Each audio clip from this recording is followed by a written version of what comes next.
Welcome back to the Pin Pals podcast, the podcast that interviews pin makers to learn their journey through the pin game. I'm your host, Eric from Warrior Pins, and thanks for tuning in.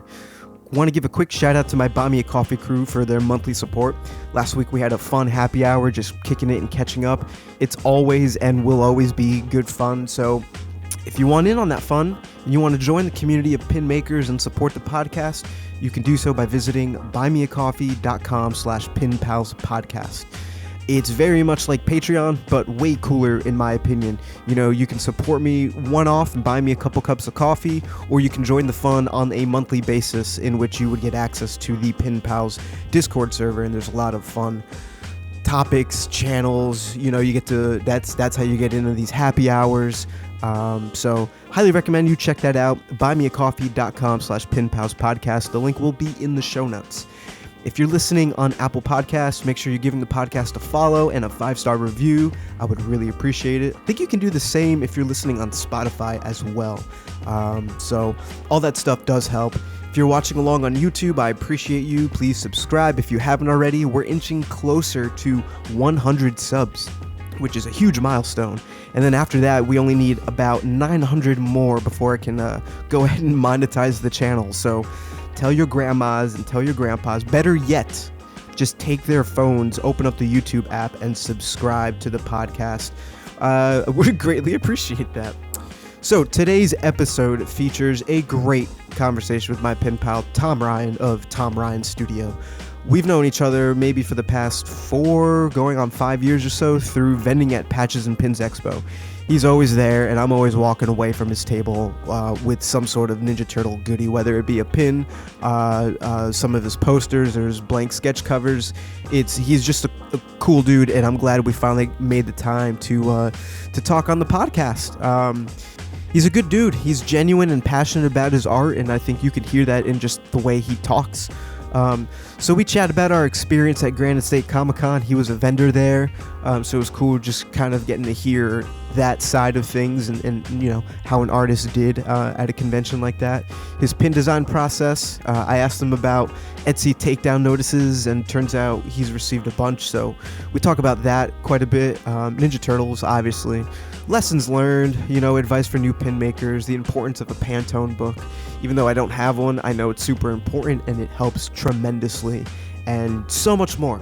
I appreciate you being here and tuning in for the 37th episode of Pin Pals. What a ride it's been.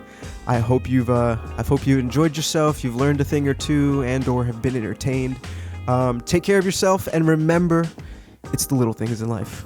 Now enjoy my pinversation with my pen pal, Tom Ryan Studio. Welcome to Pin Pals, Tom. How's it going? Oh, thank you for having me. It's going pretty well, Eric. I saw you just last weekend at Granite State ComicCon, right? Yeah. That was 2 weeks ago now. Man, it really feels like it was just last week. It was a blast. Yeah. Yeah, well, you stood in line for like 7 hours. It was a blast. Yeah, I did stand in line for 4 hours for an Eastman signing. When I found out there are a lot of people who played it smart and just like hopped in line towards the end of the show because they knew that, you know, Kevin was probably going to sign stuff for everyone in line. So, yeah. You know, I probably could have got more out of my day and spent more time in like the room that you were hanging out in. Yeah. Because that seemed like it was awesome. There's a lot of like cool artists. But why don't you tell me about a little bit about that experience? Well, I mean, I've done Granite now, I think like maybe 5 years now. And it's a great little small show that has been growing and growing and growing. And they just celebrated their 20th anniversary, you know, a couple weekends ago, which is crazy to think that they've been doing it for 20 years now, you know? So, and it's just been kind of growing since I've done it, where it's normally just a 2-day show, but this past weekend or this past couple weeks ago, it was a 3-day show. But it still felt like a 2-day show because the room that all the turtle guys are in, they were only open for the 2 days. So it did help out for my room on Friday because it did feel a little bit busier. But I drove up Friday morning and I still had to get check in the hotel room, so I couldn't make it, all the way to the 8 o'clock. I had to tap out and like, all right, I need food, I need to check in, and I need sleep. Hell yeah, it's exhausting. I can't imagine doing all that stuff. So, real quick before we like jump into like the podcast, would you say that this past one was like the biggest Granite State Comic-Con to date because they had Eastman? So this is their second time having Kevin Eastman there. Okay.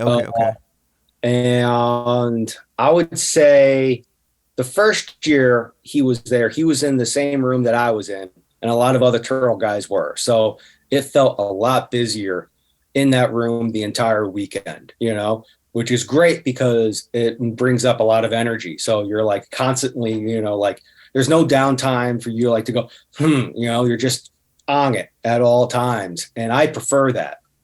I like that energy. I like that back and forth. I like jumping in from one conversation to the next conversation as another swarm of people come on in. Having said that, this year it did feel a little bit more spaced out because, it was split duty. And I don't believe, you can't quote me on this, but I don't believe he will be back at Granite until the next big anniversary, which I think is in 4 years.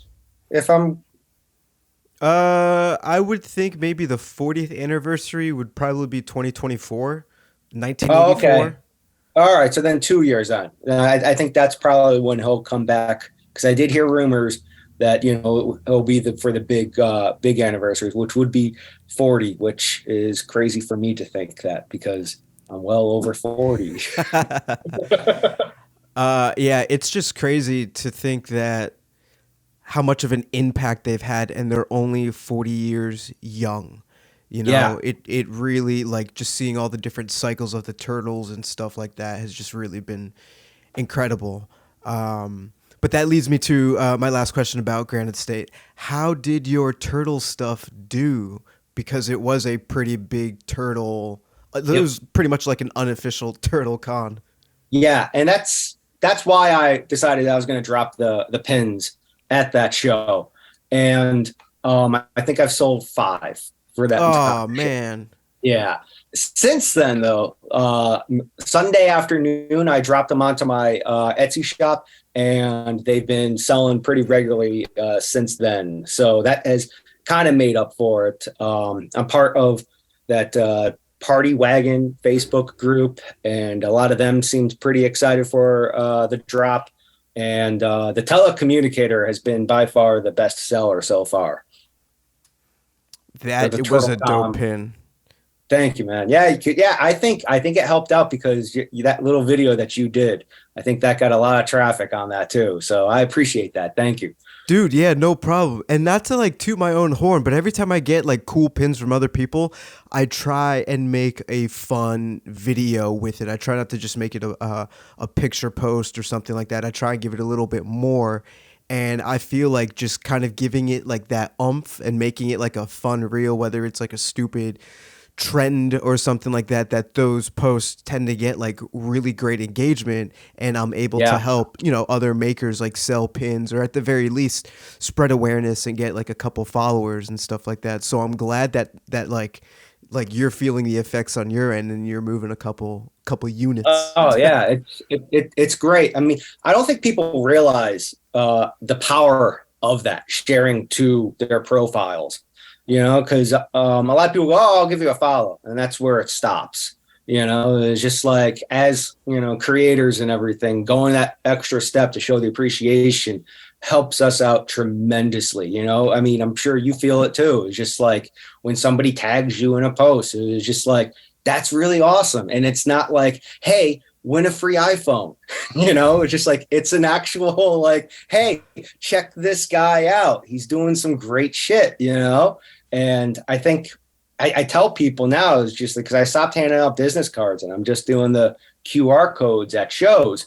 And, it's just like, yeah, that goes right to my Instagram. They're like, all right, cool, I'll give you a follow. It's like some stuff too. It was just like, yeah, all right. And it's just like it, but that's very important because it's that godforsaken algorithm that we just can't get ahead of, let's not get me started on the algorithm. Oh man, we're gonna get into it a little bit later. I'm always curious about social media and how it works, what works for you, and stuff like that. To hear your gripes, because it's also like a validating thing to like share struggles with this Oh yeah. fucking algorithm.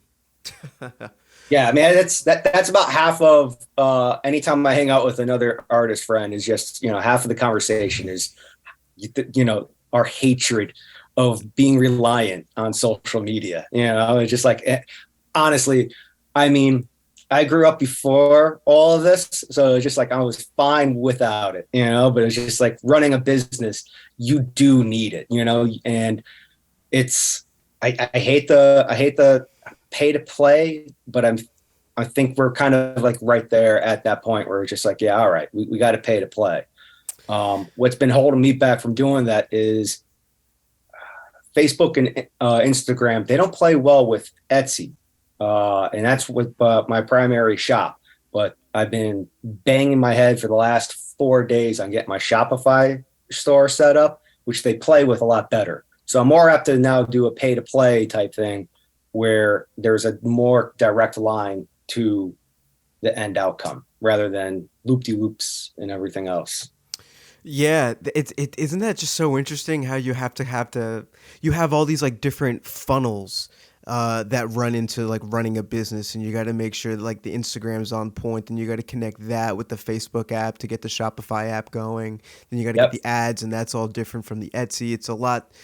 It's a lot to take in and just fucking stay on top of it all the time.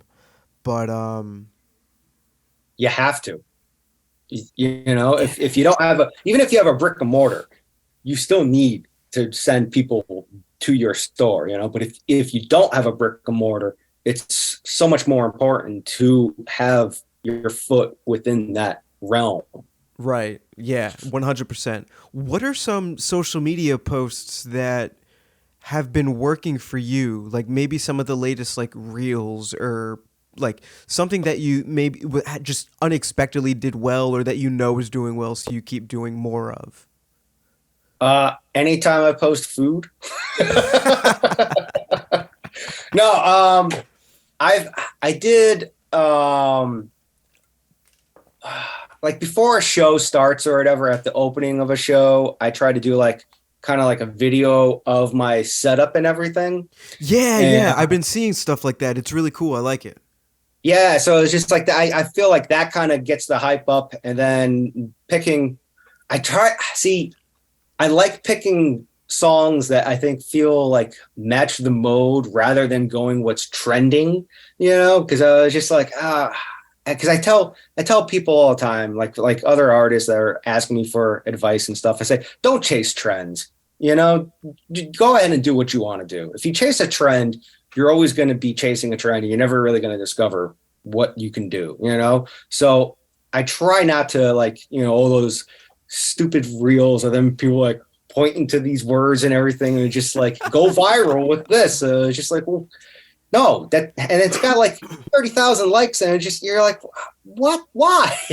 Because it just did this, and you're using a song. And it's just like, no, pick a song that matches the mood that you want to do. And one of my favorite ones currently, where I've been trying to do it for every show since I've discovered it, is I don't know the actual artist's name.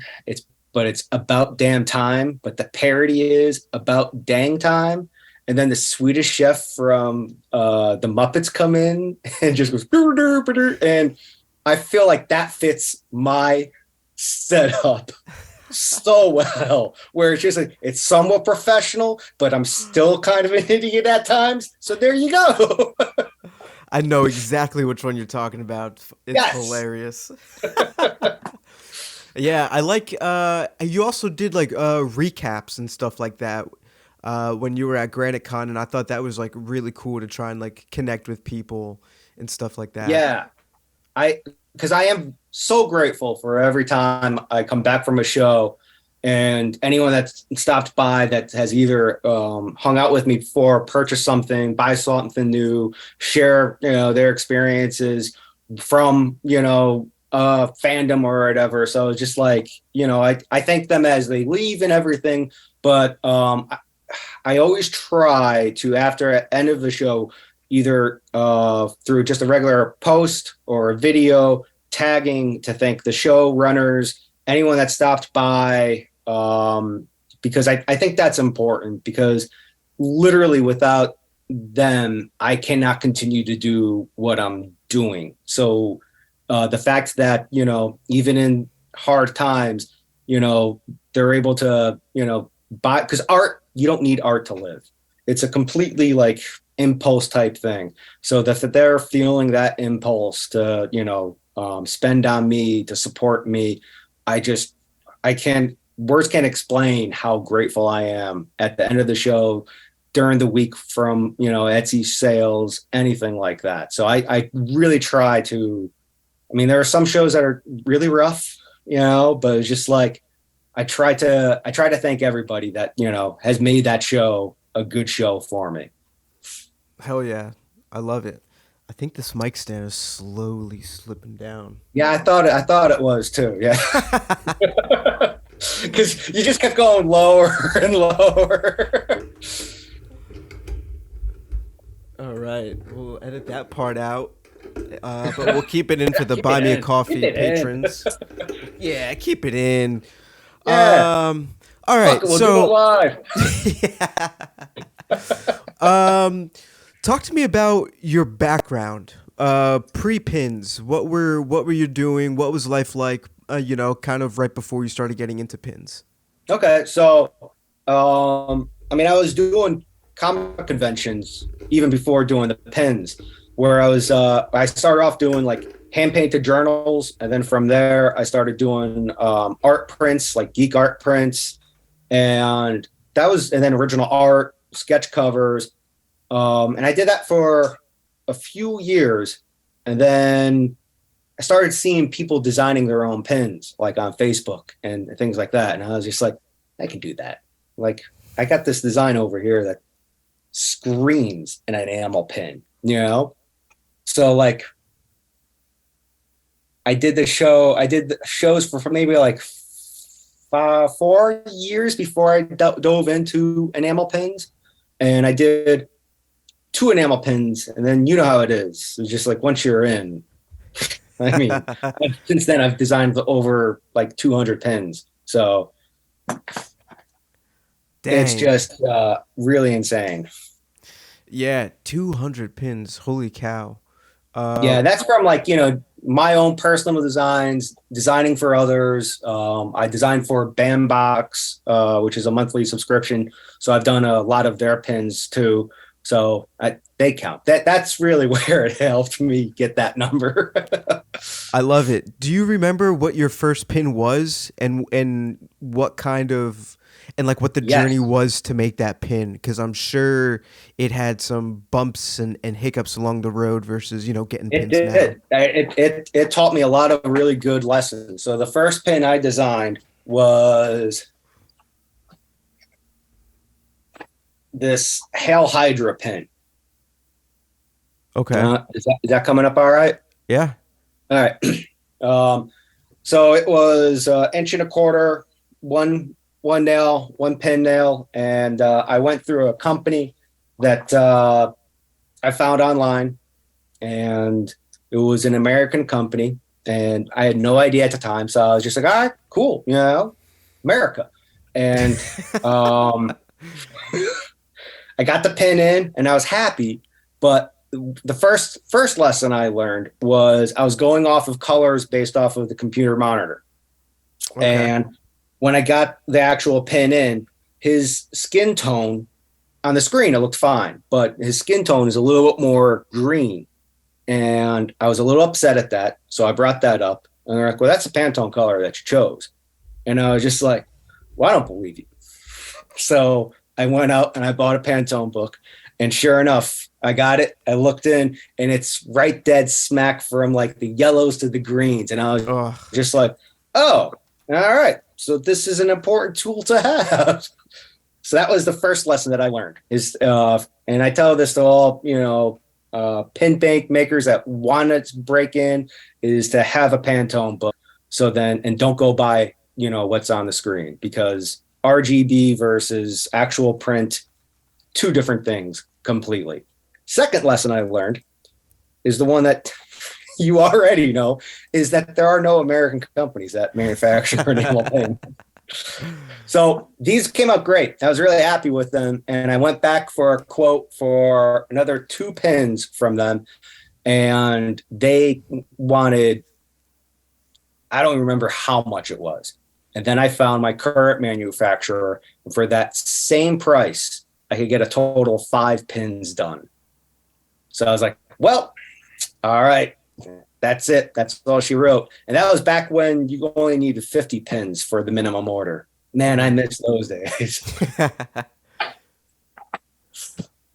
yeah, that was those are the 2 big lessons that I've learned. Also, I say if you know how to do vector art, do vector art. I know a lot of manufacturers will offer that service, but they're just doing a live trace, and sometimes, from your sketch or whatever, then things get filled in and you lose a little bit of detail, and you're letting somebody else make that choice at that point. When you do it yourself, you make that choice and you say, this is what I can live without, rather than someone telling you what you can live without. So I definitely recommend, doing your own vector art if you can. And it's not that complicated to learn. No, it's not. And that's a great segue into my next question. What's your design process like? What are do you got a tablet, or you kind of like, what's the modern day pin maker, with Procreate? Well, I'm all over the place. So I'll sketch traditionally on paper, pen, pencil. That's just how I learned how to draw and everything. From there, I bought a iPad Pro in hopes to speed up the process, but really it slows down my process, because I can go ahead and then take a photo of the sketch and start playing around with it. So I can bang out like color concepts a lot easier on the iPad through using Procreate, and Adobe Fresca is one that I actually really like to use. I guess it's a vector-based program. But then from there, I always take screenshots, send it to my email, open it up in Illustrator, and then I'm just old school with a mouse, just click, click, click, click, click, click, and I can get, like 5 pins done in like an hour and a half that way. Just zoning out, watching something on YouTube, or, listening to some kind of, synthwave music and just getting it done, And then from there, I always like to do pin mock-ups. So I'll take those art pieces of art, drop them into Photoshop, and then play around. So I get a better idea of what like the final product will look like. And that way, if I ever do a pre-sale, I have a mock-up already where I can start recouping that cost before I make that investment into the pen. Dude, I love the process. It's very buttoned up. Thank you, man. Thank you. I've been doing this for a while. I should hope it's buttoned up and not like, then I do this and then I go over there and I do this. Yeah, no, for sure. It's just really cool to see people take their time with it, because I've been on both ends of the spectrum, where I do something really quick and I'm sending it to the manufacturer right from the iPad, but I also can see like the difference in like the quality and stuff like that, versus if I were to take the time and like throw it up on Illustrator and stuff like that, and like, really make the pen tool my bitch. Exactly, man. You gotta bitch that thing out.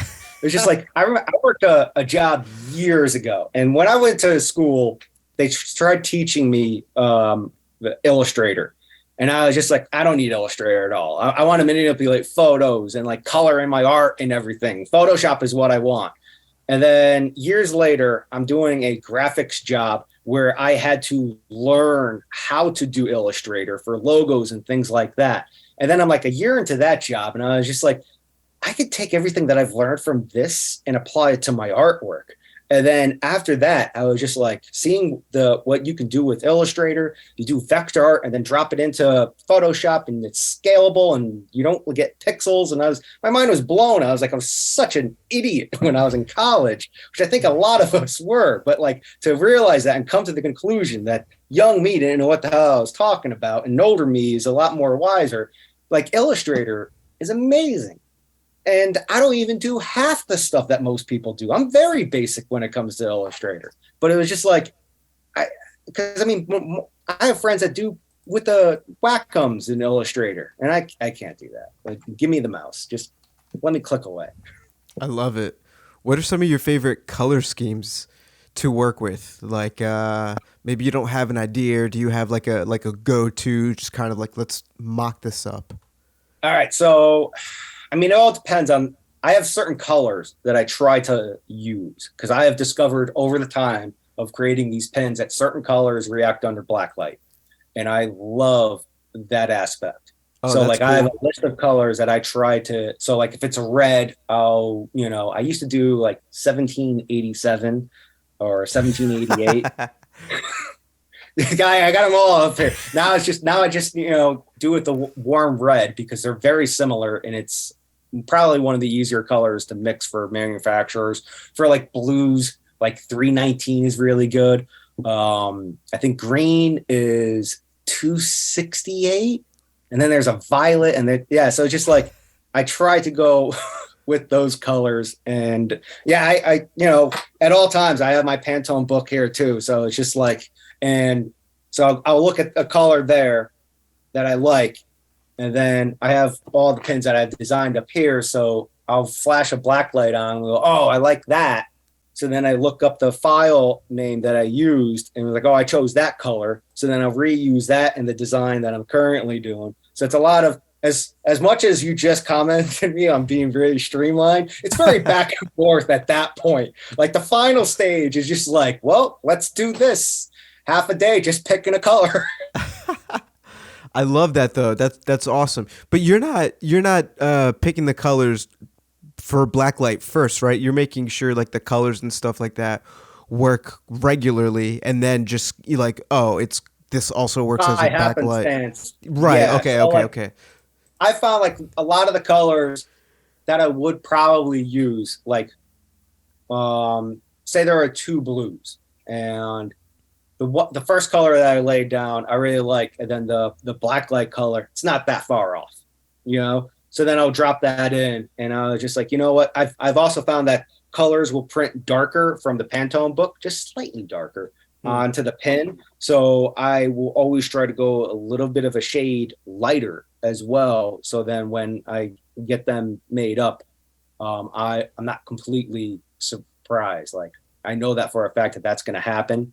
So no, it's just like I go off and originally color it, going through the Pantone book, and then when we're right at before we send it off for a quote or whatever, then I'll start seeing like if I can substitute the black light colors in for any of the other colors. And sometimes I don't, and then I always check it with a black light, and I'm happily surprised that, oh, all right, cool, I found a new color. Add that to the list. That's so cool. I think this thing keeps slipping just little by little. Yeah, I think so. Even just a little more. I'm gonna have to tighten it after this episode. Yeah, you got the little screw on the other side there. No, up.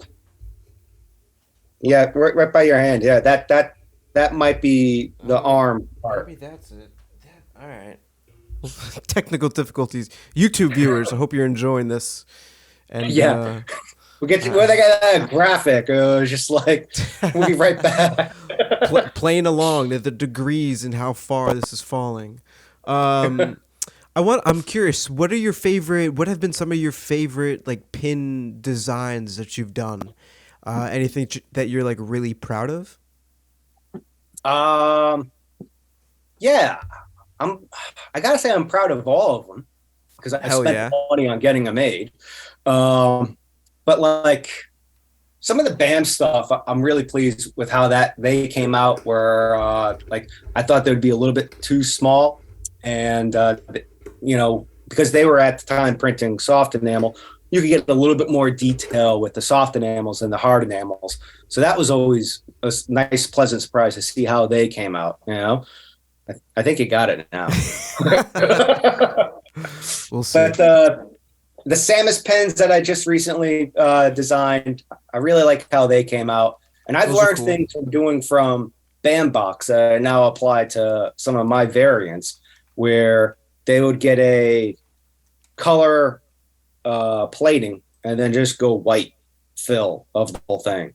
And it's something I never thought of doing for my personal pins, but I was just like, holy shit, that's actually pretty cool. So I've done that a few times now for some of them. And like a glow in the dark one, this makes sense, I think. When you do a green and then with a white fill, it just glows a lot nicer.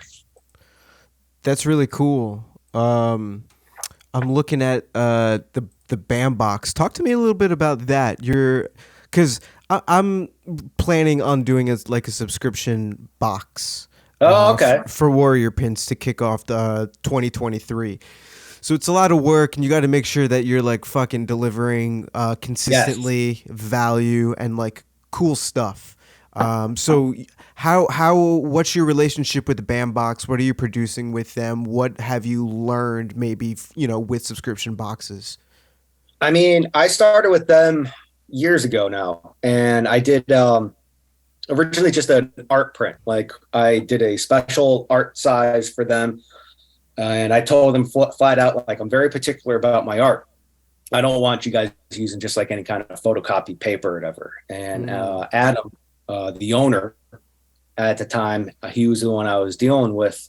Said, no, man, we use really nice, paper and everything, and want we'll send them all to you, and you can sign them. And I think I signed like 250 prints, and I hand thing, and then I shipped them back out to them. And then I didn't hear anything from them, I think, for like a year.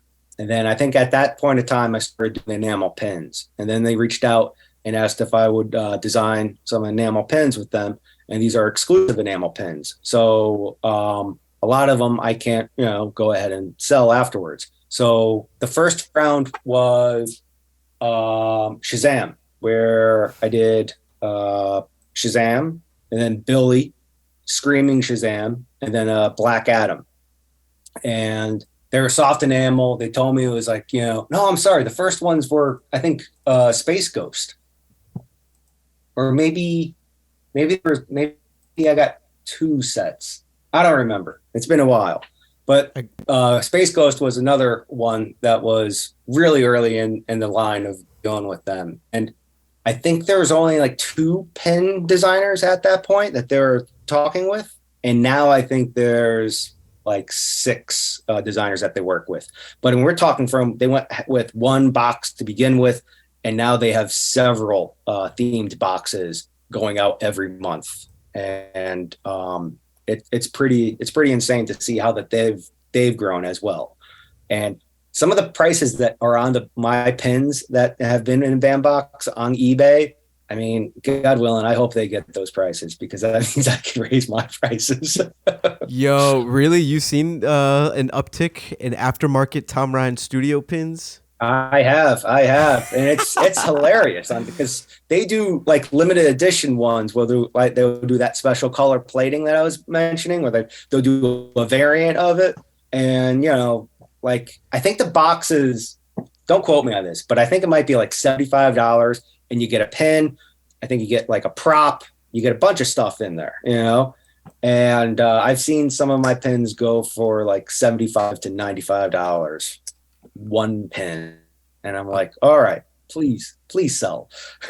Please Oh my sell. goodness. Hey, your stuff does pop up on eBay. Shazam, Yeah, Bandbox, Pop Culture, Tom Ryan Studios. Oh shit, look that's at how that. I find out, because I can't share the designs until they drop. I don't know when they drop. Like they'll contact me sometimes months before the pen or the box is actually shipped out. So I have to look on eBay to see, oh yeah, cool, that dropped, I can now share it. That's wild. I guess it kind of feels like you've made it when your stuff is selling like that. Yeah. Another thing that at time I've realized I made it was when my art was in an antique mall already, selling for $50 a piece. Art prints that I print out here. Oh Some guy was wow. selling them for $50 a piece. I was like, well, I didn't even get to be famous. I'm now dead in an antique mall. Dang. Well, yeah, that's something else. Yeah. That's not cool. But But I found a bunch of my band pins at a toy show earlier this year, where the guy had a box full of pins, and I was, I'm a pin collector myself, so I started going through, and I was like, these are band pins. I was like, I wonder if I'm in here, and I found like 12 of my pins in there. And I kept going. I was like, I designed that to the guy. And the guy was like, all right. Just like, I had 12 of them. And I was just like, I designed these. And I started telling him, and he goes, oh, shit. And he was like, yeah, see, Tom Ryan, that's me. And I showed him like my profile. And he goes, oh, yeah, that's cool. And he gave me a deal on all of them, because I only get, sometimes they'll send me a copy just for my personal collection. But other times I have to go ahead and track them down out in the wild. And I'll buy them. Well, that's fun. All right.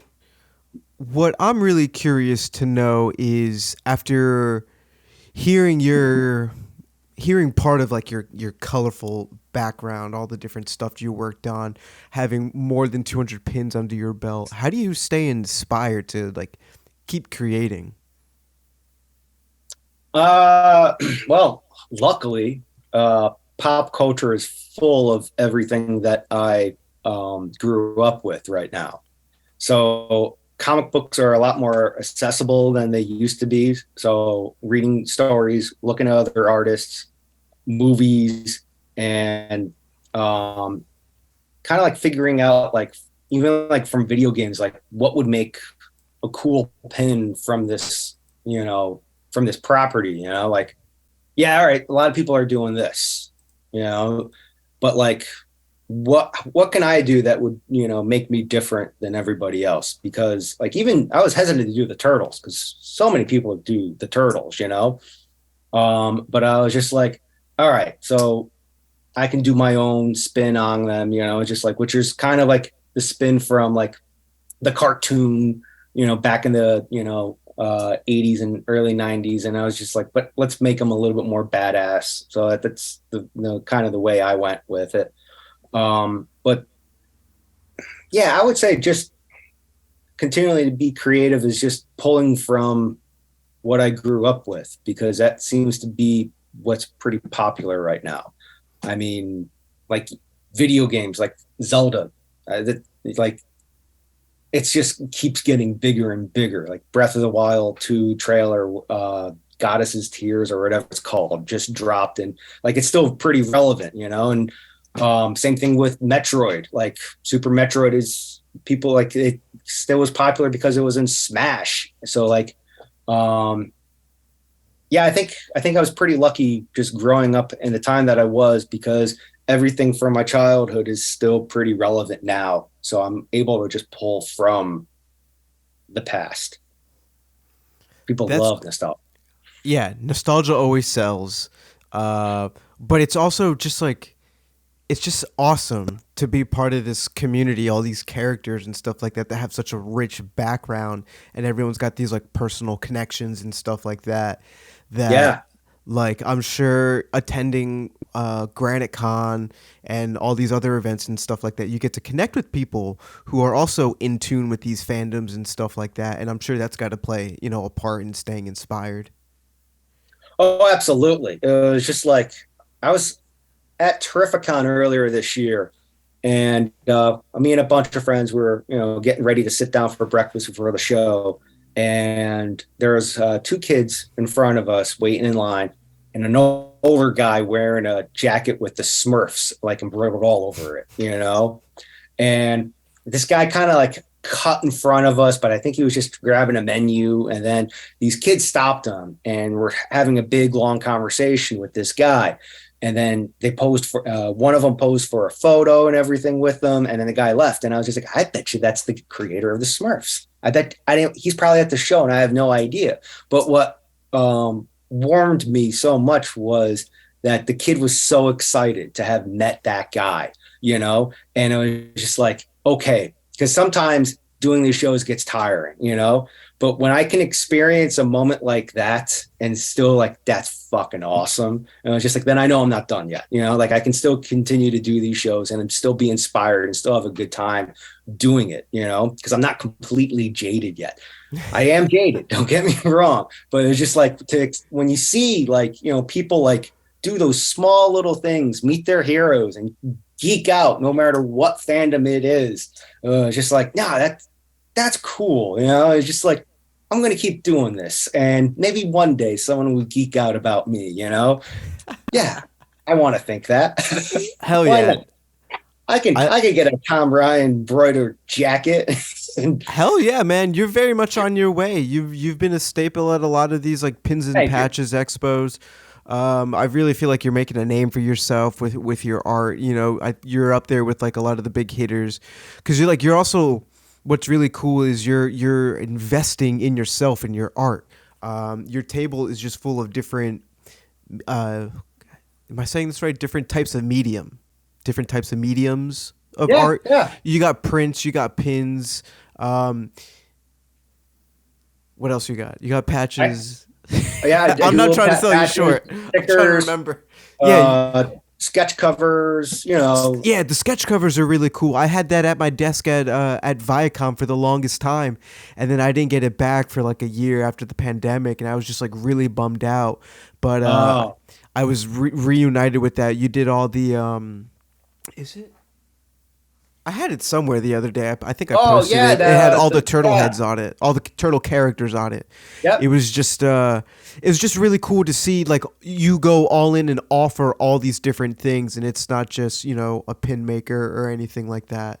So that's got to be really really fulfilling in that you see your art like expressed in different ways, but as a business standpoint, like you probably see a lot of people buying more stuff, in addition to the pins. Maybe they get a pin and the art. The more stuff you have to offer, the more Yeah, people you usually you need buy. to diversify yourself.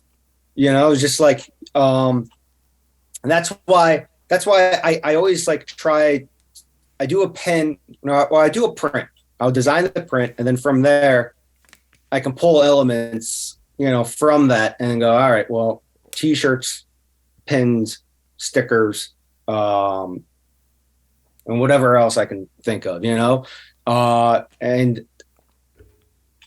I think that's a strength to be able to know what's out there and then figure out what to do. Because I mean, you see people like when they do t-shirts sometimes where they just go ahead and do the whole art print on the square, Hmm. and it was just like, all right, well, why don't you take out some of that background, use the color of the shirt as the base, and now you start playing, and it's going to look a little bit more, quote, quote, professional, where you use the negative space and let the colors bleed on through. And I don't want to say it's a talent, but it's something that from watching a lot of, because I mean, a couple of years ago, a lot of this stuff wasn't available to a lot of artists. So we got to see everybody start venturing off into these things and, sometimes see the mistakes that they've made, sometimes see the wins that they've gotten. And you're able to go ahead and go, all right, cool. And you start picking and choosing from that pool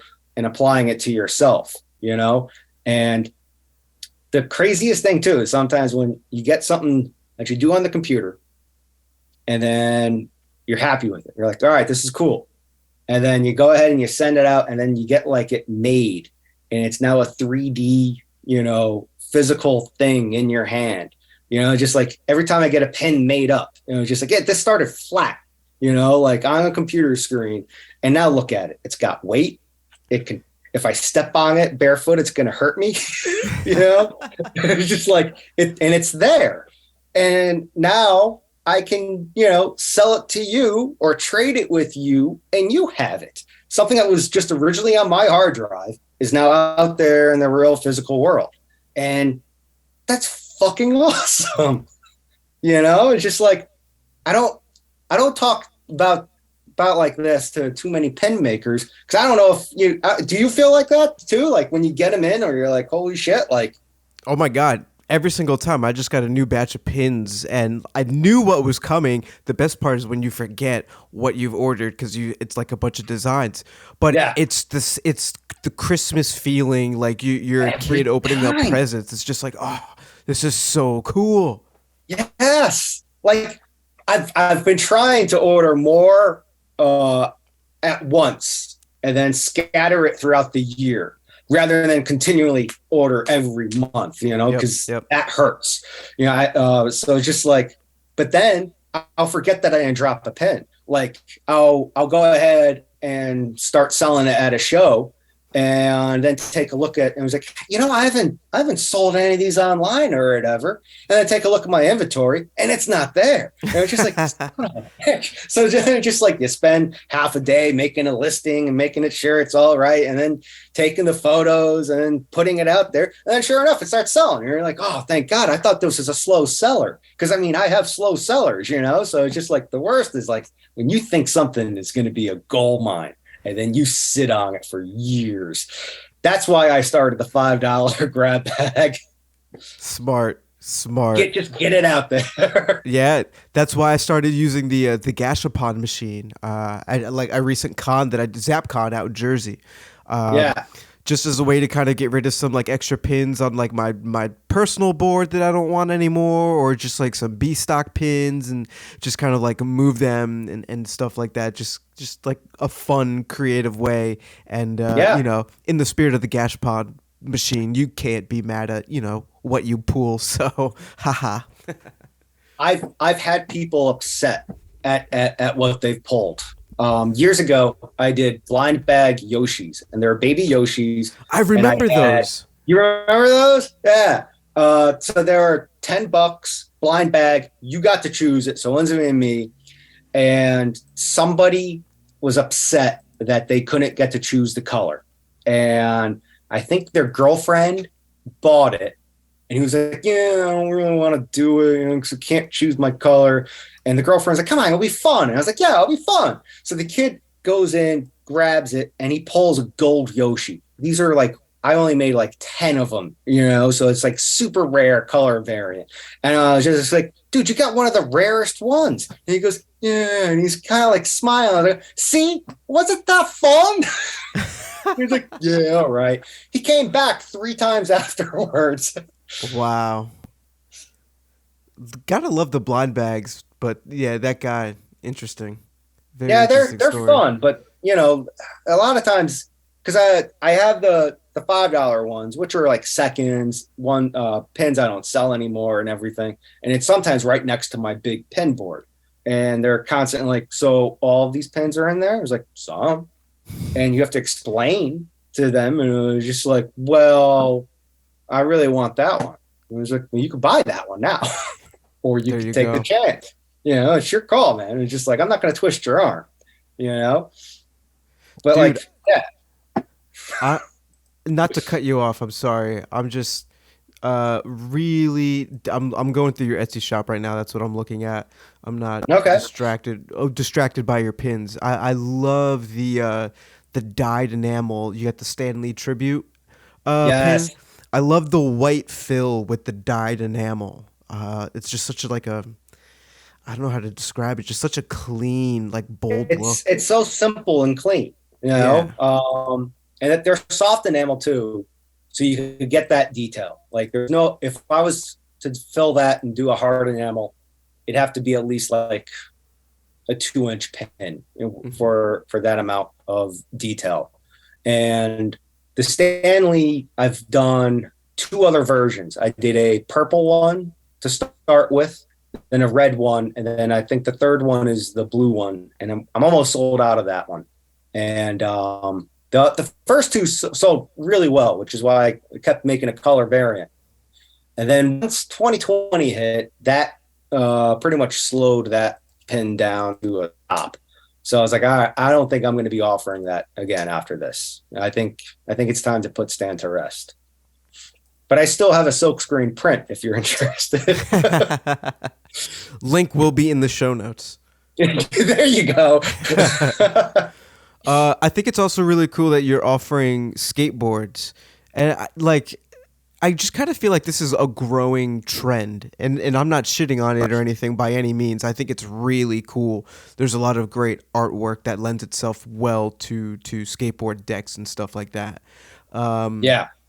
But I'm seeing quite a few listings for them on your Etsy shop. You must get orders for them, requests for them enough to actually list them. So that's really cool.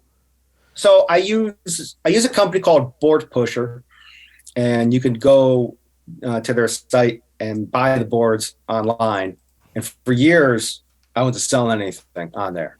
Like I'd post things, tell people to go along over there, and then it wasn't until I was able to actually start doing them on Etsy, where I have a bigger following, and then I started selling them a lot more on Etsy. So um, coming up in the coming months, I'm going to migrate from selling them strictly on Etsy over to my Shopify page. So then I could do the product tagging and hopefully increase the sales a little bit more on that.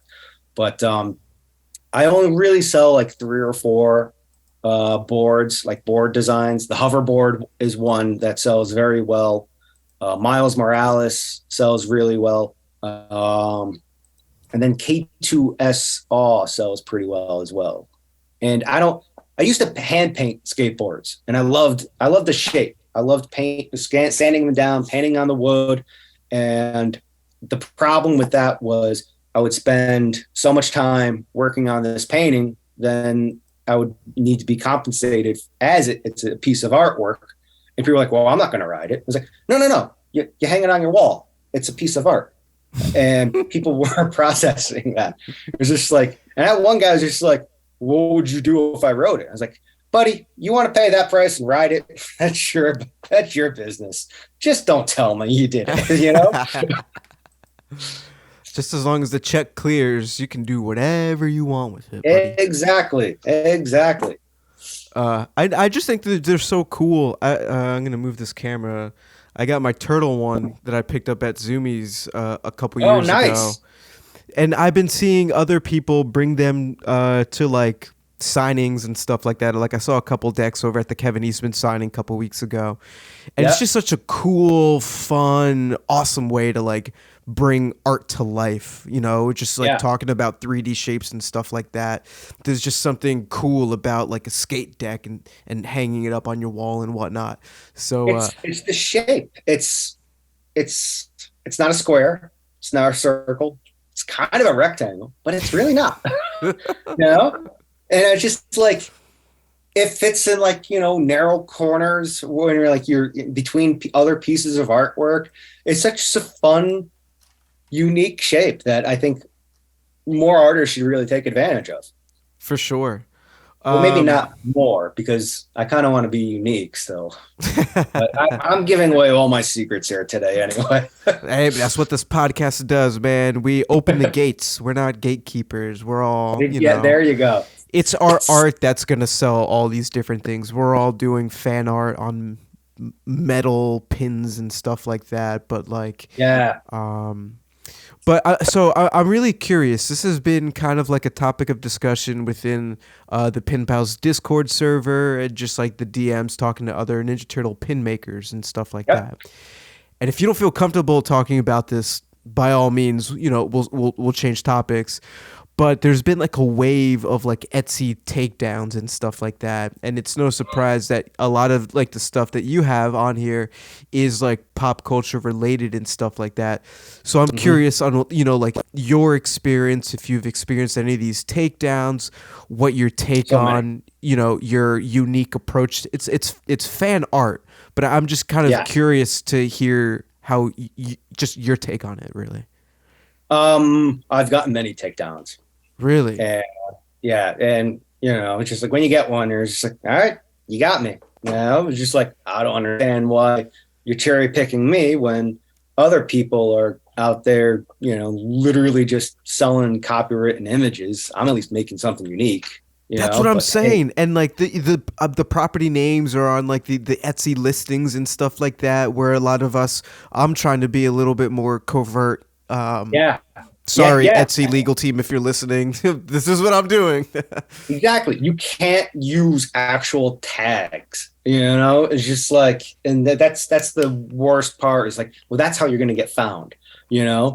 Is by that tagging system of their search engine that they've implemented. But then all of these, bots out there, because it's not years ago how it used to be. I don't know if this is how it is anymore, but I had after my second takedown, from Etsy, I did a little bit more research, and I found out that if you and I are selling something very similar, and you notice that I'm selling more, you can report me, and I'll get shut down, and then you reap all the benefits from that.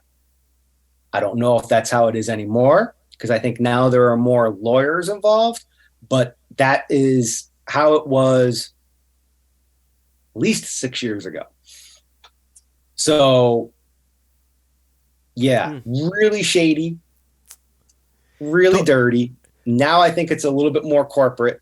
I had last Christmas, I had my shop not suspended, but I was on probation, where from November until January, they put a freeze on my account where they're holding 70% of my funds. The only way for me to get that released was doing exactly what I normally do. Send out the shipping with tracking information, answer any questions whatsoever, and then I had to wait another additional week for them to release the funds. This all ended January 1st. And it was supposed to end at the end of January, but because I was a good boy, they released it a little bit sooner. Now, here's why I got it. I got this whole thing to begin with. I was at a show. I had a Batman piece in my clearance bin. Somebody was just like, "Hey, I really want that. Can you put it up on your store?" And since then, I've had it off, and I was like, "Yeah, all right." So I put it back up for him. Forgot about it. The Batman movie was coming out, and I think it was supposed to be slated for the end of last year. Then it got slated to the beginning of this year. Regardless, DC England, their branch, saw that, went through my store, took down everything DC related. I don't have much DC things, or had much, but I had a lot of sketch covers, which were original art, and that should not have been part of the takedown or whatever, because it's one and done. And yeah, so it was because of that one guy that never bought the print. So if you ask me a question, and to put something up on the site, please buy it. Don't be a D-bag and forget about it. This is my life. Oh, but man, so no more DC comics on my site. If you want something DC related, come see me at a show. But once I'm gone, I won't even bother making any more, because it's just too dangerous. Is that kind of why you're slowly making the switch over to Shopify? I'm slowly making the switch over to Shopify for a couple of reasons. One, the increase in fees that Etsy has been, putting on us, saying it's for our benefit. I'm not seeing that benefit. They're becoming very, very corporate, in my opinion. I mean, you're seeing ads on YouTube. I don't have cable, but I'm pretty sure there are ads on cable at this point. And it's just, like, okay, I think the fun is going to be over. And the other reason I'm switching over to Shopify is because I really want to get into that Instagram shopping and everything, because Etsy, you couldn't do that. And for years, I tried to be good and post things on Facebook to my Etsy page, or like linking it to my website. But my website somebody flagged me as spam for years. For 7 years, I couldn't use my website on Facebook. And when I was setting up the Shopify account just recently, I still had that ban on my account. So I spent 3 days trying to figure out how to get it off, when all I really had to do is delete a profile and then start fresh. And I was like, oh, geez, I could have been doing this for a year. That's annoying. But yeah, that's I'm still going to stay on Etsy, because Etsy's search engine is fantastic. That's how people are finding me and everything.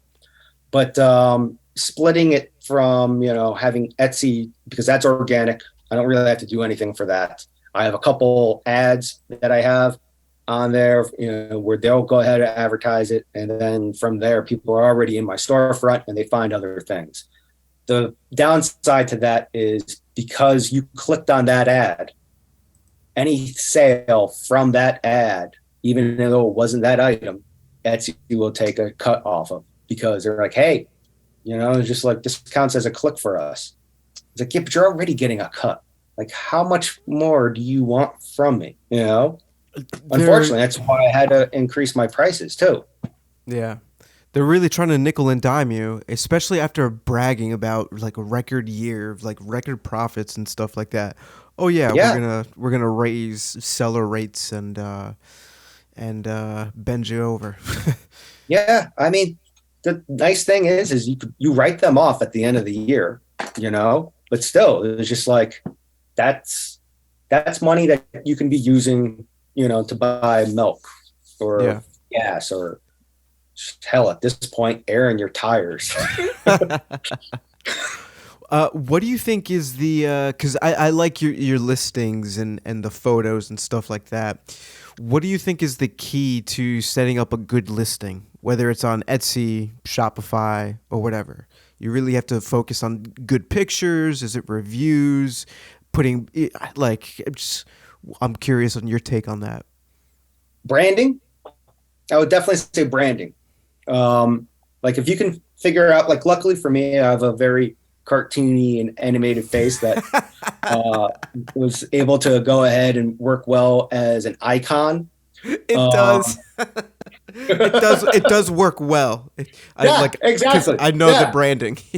Yeah. So it's just like, and then it's just like that way too. It's just like, because the art world is so cutthroat, it's just like, I've seen designs of like that are very similar to mine out there that, it's just like, I kind of did that. And then I've been called out one time on a design, and I was like, dude, we both used the same schematic sheet. All right. It's just like, you didn't create this, so back off, but for the most part, it was just like having a set look and feel throughout all your listings is very useful, in a sense that I think it puts shoppers at ease, where it's just like, oh, all right, look, this is all the same thing.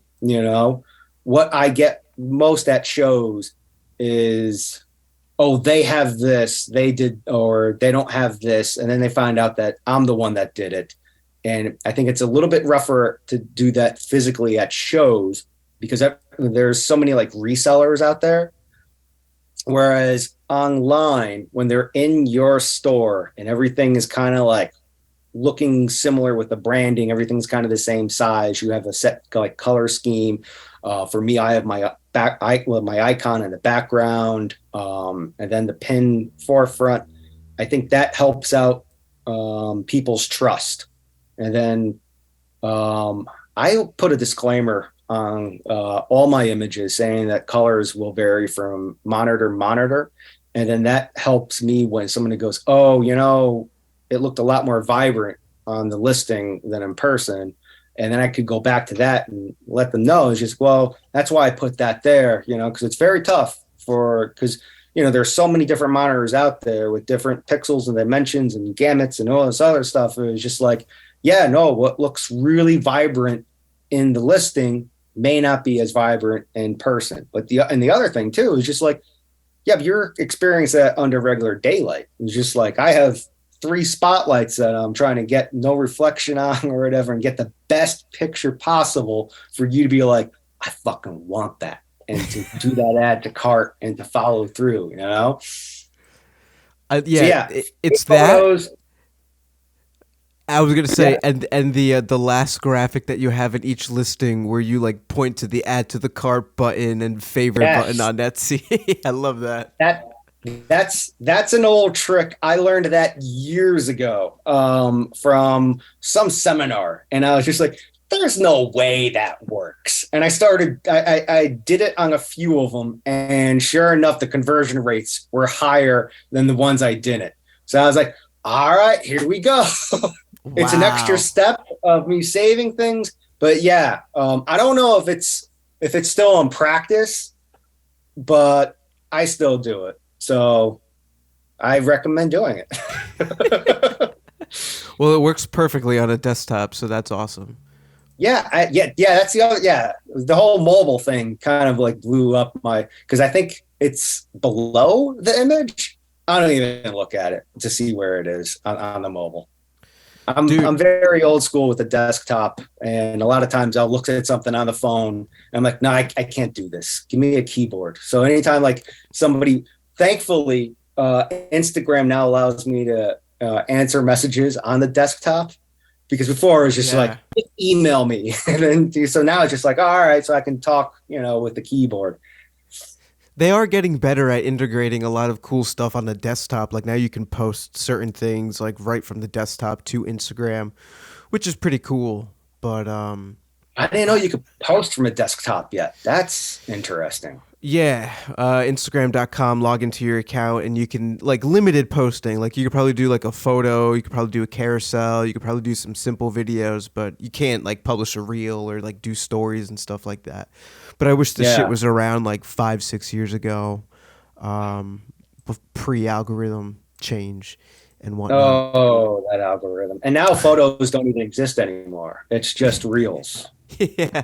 And and then everybody was just like, so a photograph counts as a reel, and they use that soundbite, and it was just like, and they're getting, 40,000 likes and stuff. And it was just like, are you kidding me? It was just like, I'm at least trying to find a Teenage Ninja Turtle song that no one's ever heard of and to play on, point and stuff. And It's then I, really I still I have InShot where I'll go ahead and do like a little slow zoom in, or because I think that's a little bit more exciting rather than just staring at a photo, even though, I took a long time taking that photo. 100%. That reel that I uploaded recently with your pin, my pin pickups, was just a photo of like the Raphael NECA, but it just, I think it was just a photo. I don't think it like moved around and stuff like that. So I'm like, if only I could like zoom in or like kind Yeah. of give it just like a little motion. Next time I'm gonna film it as opposed to just taking a picture and then like adding it to the reel. But yeah, InShot, man. You could zoom in on photos now. InShot, is that free? Yeah, I have the pay account. I think it's $10 for a lifetime. I don't think the zoom in is behind a paywall though, but I highly recommend it. I think it's on Android and Apple. So Yeah, go figure. It was already downloaded on my phone. The amount of there you go. these freaking apps that we recycle throughout all these years, Yeah. it's crazy. There was one called Mojo that was really good. Just had like some really cool templates. You just plug in your photos and boom, you got a video. But Oh yeah. I got two more questions for you. All right. Because we are kind of running a little long, but like the time has been flying, and pin maker to pin maker, you can just keep going on and on and on. I know that's the problem with us. And it feels like I've known you for such a long time for doing all these patches and pins expo, even though it's only probably been like 3-4 years or something like that. Yeah. So I it think makes it's it been easier. yeah. I this year I think marks 4. Okay. So I'm curious if you have an approach to, like a business approach to releasing pins, like consistently. Like, are you trying to release stuff on a monthly basis, on a weekly basis? What's your approach to that? And do you see any correlation with sales? Like the more you're releasing, the more sales you're getting, the bigger the orders, the larger the Mm. average value order becomes. Just kind of curious if you think about that, because to me, I feel like it does play a big role, but it's also kind of like an obvious, yeah, you release more, you sell more. You sell more. Right. Yeah. Pin drops are, I don't know if pin drops work out well for me. Not since the huge algorithm of 2020 switch. I had a couple pin drops for Tiger King that were going to come out. And then Instagram had that whole moment where they weren't going to do hashtags. So nobody saw anything that I tagged about the release of the pin drop, new pin, anything like that. Prior to that, I would say pin drops worked out better for me. Pre-sales worked out well. I haven't done pre-sales in a while because they're a lot of work to maintain, especially for like limited edition pins where they're like laser engraved and everything and numbered. Because you want to make sure that the right person that jumped in sooner is getting that, you know, that lower number and then building up from there. For me, especially around con season, it's not viable for me to do that because it's just too much work from, you know, dealing with, I print my own prints. So making sure those are done, packing up the amount of pins for the shows, and then dropping a pin halfway through that show and everything. During that time, it's very rough for me to do. But I would have to say that when I was able to concentrate on doing pre-sales, I think that built up the hype for pins a lot more than just, you know, doing a pin drop every month. And then I mentioned this earlier. The idea was I was going to do that, but then I forget about them. So then it doesn't. So, I mean, I would have to say probably the goal for 2023, because I do plan on, again, getting more pins produced at a time, is probably to schedule out within like Google Calendars or something and be a little bit more adamant during the colder months that are coming up, which there are no shows. So it's going to be a little bit more online based. So I can schedule out things like that throughout the year a little bit more. Because then when I do plan on like a release or something, like I did the pin drops for Granite, it didn't pan out. But then again, that was in a very oversaturated market, you know. Online, there was a lot of buzz about it because I was able to tease it and everything. But when you're at the show and everybody's, I mean, you were there. It was just like they're flashing lights and everything, you know. It was just like it's an attention so much. grab. And you had, like, at some point I was just like had to not make eye contact with the sellers because like they would get into their pitch. And I'm like, oh, this is great. I'm just trying to like walk through and see everything.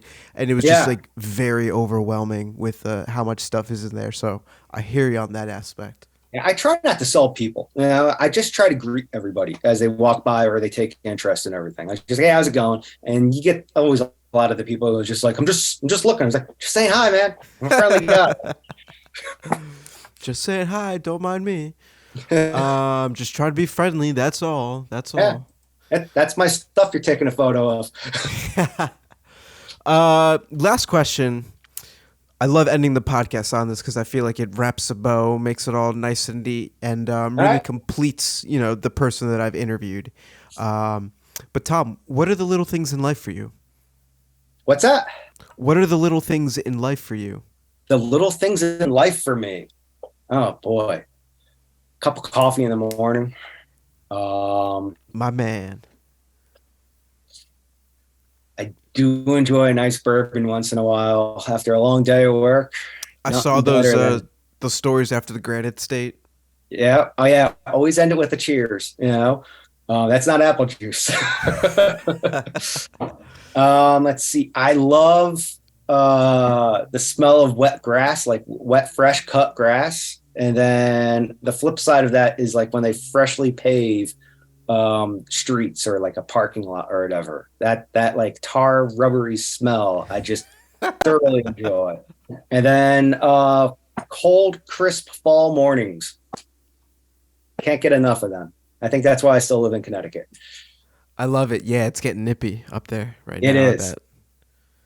Yeah, it's so perfect because I mean, I don't know. There's something about it. And then if you have your cup of coffee out there, so it's cold, you're drinking something hot. Come on. Man, you're painting a great picture right now. It's kind of getting like that in Jersey too. And yeah, that in between where it's still nice to be outside and enjoy that cup of coffee. Yep. T-shirt, jean weather, maybe a light hoodie. Perfect, you know. But then in like another 3 days, it's going to be sleeting, hail, and everything else. So just like that's enough. Well, on that note, On that note, On on that that note, funky note, you made it to the end of Pin Pals. Tom, I appreciate you being here, I sharing your appreciate you having me, expertise. man. Hell yeah, absolutely. It's been a long time coming. I wanted you on way earlier, but shit happens, life happens. Amen. Appreciate you just being real and opening up the door to the studio and just seeing what that's like and how the magic gets made and all that good stuff. But I'd love to kind of give you a moment to share with the audience what you have going on, where they can find you, any shout outs and things like that. I'll let you take it away. All right. Well, shout out to you for having me on the show. First off, thank you. You can find me at Tom Ryan's studio pretty much everywhere. I do have an Etsy store, and I will shortly have a Shopify store. But all my turtle pins currently are on the Etsy store, minus the foot soldiers, because remember I forgot about them. So I'll be getting those live on the shop. And I'm working on another pin order right now, bunch of reorders that will be coming in, some redesigns of older designs, because I'm a perfectionist, and sometimes if I see one thing I don't like, I'll fix it in the next round. But yeah, I guess be on the lookout for a holiday sale, because I always have those as well. I love it. At Tom Ryan Studio, pretty short, sweet, simple. Go ahead and give him a follow. There's a lot of good stuff on here. Thank you, Eric. Yeah, man, I'm gonna have to place another order for some turtle stuff. The Rocksteady and Bebop looks sick, and Thank you. I'll probably see you at Patches and Pins. Patches in New York this year? Did you decide yet? Let's talk about it, because I think we said I've talked to a couple people about it. They're making you do it a 2-day event. Yes, we talked about it at Granite State. Yeah. I asked Ricky for the application. I emailed him earlier today to see what that's all about. Just to figure it out. I'm still on the fence. I don't know if I'm going to like drive back. Last time I got a parking ticket, so that kind of like sucked. You got to get there early enough to find like a decent spot, and then you just got to check like every single sign within the fucking block to make sure that you're not in some sort of weird zone on like an off day because it's the third Saturday of the fucking month or something. I'm triggered. Yeah, well, it's New York. It's gonna be weird zone regardless. So yeah, I don't know if I'm gonna do it just yet. I have the application. Yeah, I wouldn't mind trying to like split a table, but even splitting a table, doing it one day, I don't want to get on anyone's bad side or anything like that. Yeah, it's not the cost. It's the fact that it's the 2 days for me. And it's just like, because to get a room in New York City, it's a lot. And you would be coming from Connecticut, I'm assuming, for these one day shows. Yeah. It's not like I'm coming from much further. I'm coming a little bit closer from Jersey, but like the commute to get there and stuff like that is a pain in the butt. It's expensive going to the bridge and having to pay parking, blah, blah, blah, blah, blah. Yep. It's just like a headache having to think about all that. I take the train in. So I drive 45 minutes to the closest train station. Then it's like 2 hours from the train station. So it's like, even if I were to commute, I'd be getting home at like midnight, only to get up at like 5 a.m. to go back down. And it's just like, oh. A train station. How tight can you fit all your stuff in? Is it just like 1 or 2 suitcases? I've gotten it to like one of those long carrying duffel bags where I put all of my pins into Ziploc bags and then just stuff them into the and I just tote that with a backpack full of pins and everything. So then if you see me at Patches and Pins and people are like, I want this, I am literally going through bags. Like I'm like the magician with the scarf, just pulling out things, trying to find what they were looking for. It's the most unorganized mess. And I see other guys they bring like these totes with these little pullouts so they know exactly. Just like, where do you come from?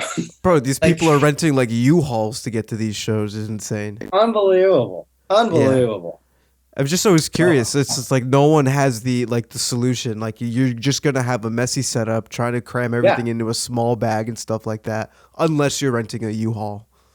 But then you see what these people come up with, and they erect these really nice displays, and like I for a 1-day show, I try not to go that crazy in a setup, just like I have a portable fold up cork board that I use for 1-day shows, and it has all the pins on there. It fits into the thing. I might bring a banner with me, but like there are other guys that will go ahead and bring like something that I would probably set up for a 3-day comic convention for 1 day. Just like, that I just look at the work and I'm like, work smarter, not harder.